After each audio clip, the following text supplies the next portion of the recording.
कि आप महफिल में गजल सुनने गए हैं पर गजल का प्रोग्राम ही नहीं है, तो ये तो बड़ी अजीब बात है। राजनाथ सिंह ने कहा, श्री राजनाथ सिंह ने कहा कि जब तक आप टेररिज्म का जो मेंशन नहीं करेंगे भारत के अंदर जो हो रहा है, उसका मतलब क्या है। शंघाई सहयोग संगठन यानी SCO की बैठक में इस बार भारत ने कड़ा रुख अपनाया और पाकिस्तान को वैश्विक मंच पर घेर लिया। रक्षा मंत्री राजनाथ सिंह ने आतंकवाद के मुद्दे पर पाकिस्तान को जमकर लताड़ा। पाकिस्तान पर तंज कसते हुए राजनाथ ने साफ कहा, अब समय आ गया है कि आतंकवाद के अपराधियों और प्रायोजकों को जवाबदेह ठहराया जाए और इसमें कोई दोहराए मापदंड नहीं चलेगा। बैठक में पाकिस्तानी रक्षा मंत्री ख्वाजा आसिफ भी मौजूद थे।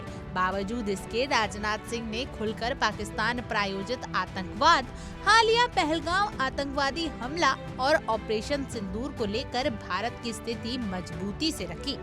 खास बात ये रही कि भारत ने मीटिंग के बाद जारी होने वाले जॉइंट डॉक्यूमेंट पर दस्तावेज करने से मना कर दिया। वजह, चीन और पाकिस्तान मिलकर बलूचिस्तान का मुद्दा उठाना चाहते थे, लेकिन भारत में हुए पहलगाम हमले का जिक्र तक नहीं किया गया। भारत ने इसका जोरदार विरोध करते हुए चीन और पाकिस्तान दोनों को करारा जवाब दिया। राजनाथ सिंह ने साफ कर दिया कि अगर भारत के जख्मों की अनदेखी कर सिर्फ अपने हित साधे जाएंगे तो भारत किसी समझौते का हिस्सा नहीं बनेगा। अब इस पूरे मामले में डिफेंस विशेषज्ञ प्रफुल्ल बख्शी ने अपनी प्रतिक्रिया दी है। जरा आप भी सुनिए क्या कुछ बोले प्रफुल्ल बख्शी। बिल्कुल ठीक करा श्री राजनाथ सिंह ने कि उन्होंने इस कम्युनिके पे साइन करने को मना कर दिया इस इंस्ट्रूमेंट के ऊपर। ये तो ऐसी बात है कि आप महफिल में गजल सुनने गए हैं पर गजल का प्रोग्राम ही नहीं है, तो ये तो बड़ी अजीब बात है, उसका मतलब ही कोई नहीं है।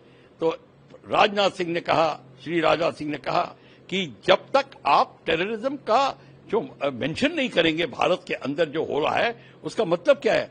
भारत टेररिज्म को हटाना चाहता है, बट सिर्फ बात कर रहा था, कम्युनिके सिर्फ बात कर रहा था पाकिस्तान की, बलूचिस्तान और उनके जो टेररिस्ट हैं वो जो और लश्कर तैयबा जिनको वो ट्रेन कर रहे हैं उसका नाम भी नहीं है, और उन्होंने जो पहलगाम में हरकत करी उसका कोई मेंशन नहीं है। इस स्थिति में श्री राजनाथ सिंह ने एब्सोल्युटली करेक्ट फैसला लिया कि हम इस इंस्ट्रूमेंट पे, इस कम्युनिके पे हस्ताक्षर नहीं करेंगे। राजनाथ सिंह ने इसके बाद में ये भी बोला साइड में क्लैरिफिकेशन में कि जो टेररिज्म को बढ़ावा दे रहे हैं, उनका साथ दे रहे हैं, उनको मीटिंग में बुलाना, उनके साथ में वार्तालाप करना, उनसे मदद की आशा करना, ये तो व्यर्थ है। तो ये बिल्कुल नहीं होना चाहिए और उन लोगों, उन कंट्रीज को अपने जागरूकता लानी चाहिए और टेररिज्म को अगर मिटाना है तो जड़ से मिटाया जाए।